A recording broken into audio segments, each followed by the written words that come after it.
Hey Fred, we're all alone now. What are we gonna do? I suggest a party for two. Okay. Welcome back, EdelKampers. I'm Fred. And I'm Mary. We explore, experience, and educate. Because it's never too late to believe in yourself. And that's the truth. Come along with us as we start a new adventure in our lives as empty nesters. We'd really love to have you with us. Woohoo! Party on! So we're at Manchester State Park, part of the Washington State Parks. It's beautiful here. We have 4 nights and 5 days, Monday through Friday. We won't get to explore a whole lot as this is kind of a family detailed set to help transition. But still, we'll give you a few pieces and ideas of what Manchester State Park is like. This is where you check in. They say there's a little park store inside. It's tiny. I haven't been inside. I think you actually have to go to the window. I love this space. We're in a park in Port Orchard, Washington, a state park called Manchester. And the space here is amazing. This is just our grill area and picnic site.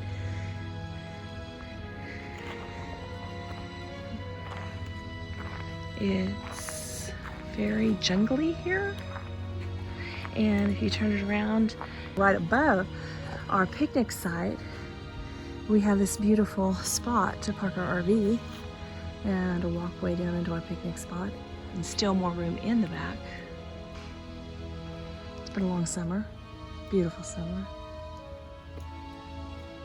But I really like this space. We haven't spent a lot of time here because this is the place that we camped at to help Peyton get situated and ready for college. And so we've been more moving her and getting her prepped. So hopefully we'll be back here and can enjoy more of the amenities around the area. But we are going to take a drive down to the beach in just a few minutes to share that with you. Seasoning our new Blackstone at Manchester Park in Washington. Smoking. Absolutely. We're having a nice grill, just Fred and I, after dropping Peyton off. First night All alone. Let's go into the RV. First night for the empty Turn nest. this thing off. Let's see how those steaks turn out in a few minutes. Very close to our site, we have, which we're site 16, we have the dumpster, which you just saw, and the shower and bathrooms. However, here the shower takes tokens that are sold behind the entryway. They only have $1 and $5 bills. It takes 50 cents for every 3 minutes to take a shower. Of course, we're self-contained, so we just kept showering in our own RV. A vulnerable coast. Imagine you're a military planner in the turn of the 20th century. Cities all along the West Coast are growing quickly. Commerce is booming. Meanwhile, hostile foreign countries are building powerful modern warships. The coast is virtually unprotected. Something must be done. In response, a system of coastal defense forts was rapidly developed by the Army Corps of Engineers, including several sites to protect Puget Sound. This area, called Middle Point, was established in 1900 as a sub-post for Fort Ward on the Bainbridge Island. The fort's primary mission was to defend the Bremerton shipyard by operating a minefield set in Rich Passage, the channel of water to your left. Middle Point's role as a coast defense site ended in 1910 when leadership decided to move mine operations to Fort Ward. The Navy operated Middle Point until 1958 when it was decommissioned. Remote-controlled mines. Electronically controlled mines was an innovative new technology when Middle Point was established here in 1900. Unlike contact mines, which immediately explode when struck by a floating object, electrically controlled mines could be detonated on command. This would prevent enemy natives from sending empty vehicles to clear a path through the field to save the mines for a serious attack. The defense could also send decoy strips across the minefield to lure enemy vessels towards it. All the mines were wired to a mine casement, a concrete structure with frame which served as the central command center for the minefield. The distinctive brick structure was built to store underwater mines. It's one of several remaining features of Middle Point, a coastal defense fort that was built in the early 1900s. Mine cases, anchors, and other equipment for the minefields the fort operated were kept in the building, called the torpedo storehouse. During that time, the word torpedo was a term for underwater mines.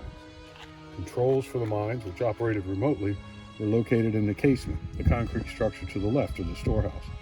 A short rail line was planned to help transport materials to the shoreline, but the tracks were never extended out of the building.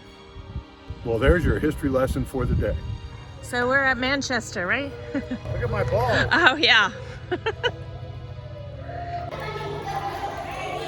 I really love that fireplace. There's picnic benches outside and more grills. Oh. So Fred's reading up to tell us what this used to be. This is a torpedo storehouse that was acquired in 1892 and left undeveloped till the 1900s when they turned it into a storehouse and stored mines used for underwater minefield laid across the rich passage. And you can see some of the mines that were out there. Had some guns, all sorts of weapons of war. Welcome to my torpedo storage facility. What are you storing in there? Kids. Oh. Lots of kids. But they also have horseshoes here if you want to play horseshoes. And across the road is a little beachy area. Well, welcome to Manchester State Park. They have a lovely beach here. Someone stole the sand, it looks like. A little muddy. I guess when the water comes up, because they have tides, because we're connected to the Pacific. So, and I hear there's clams. They do call this Clam Beach. Right? So, yeah, bring your bathing suit. I'm sure the water's a lovely 54 degrees. So, it ought to be a great day of swimming. Here's an entrance down to that little beach you saw a minute ago. It's a native plants trail. They even have some waste bags for your dogs. An interpretive trail to your right. So you're about to enter a part of a forest that was logged once over 100 years ago and has not been disturbed since. If left undisturbed, it will reach its original old growth state in another 100 years. How cool is that? A trail was built by a Boy Scout as an Eagle Scout project with the assistance of his Boy Scout troop. Along the way, you will see interpretive signs describing interesting facts about some of the more prominent plant species along the trail. What an amazing science lesson that would be to use what a scout designed and put up. I can't go a few feet into here. It's well marked, just beautiful foliage, and there's different stations here. And at those stations, they've built little sites that describe what you're looking at. This is the Indian plum. It tells you what the species is, and it tells you some information about this deciduous shrub. So beautiful, beautiful.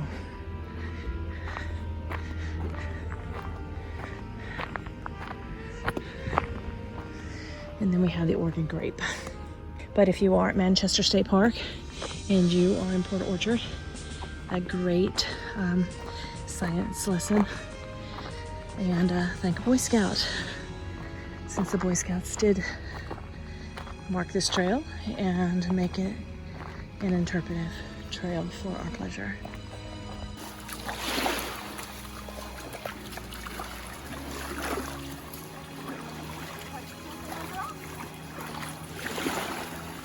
Look at those little places where the water washed out the rock cafe.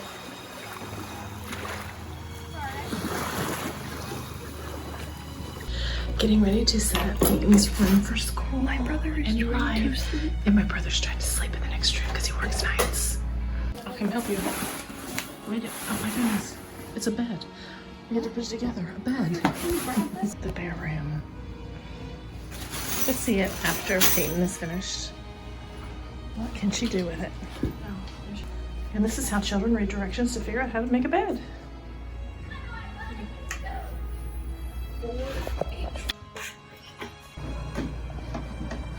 I think we're almost done with box 1.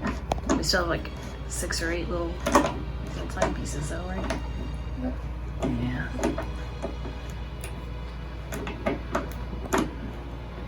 Peyton is all set up. Kind of looks like a room in Virginia. Same kind of setup. Storm.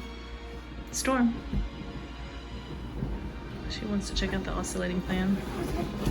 Yeah. Peyton got her blankie. All right, it's time for your Manchester State Park Cellular Service Report. AT&T 1.89 MIPS, kind of slow. T-Mobile 9.81 Rocket, and Verizon 1.23. So if you got T-Mobile, you'll be okay in the state park. Otherwise, get out and take a hike. I assume by this time you've already liked the video because you watched it this far. And while you're here, go ahead and subscribe. And we'll be back next week, Thursday at 7 p.m.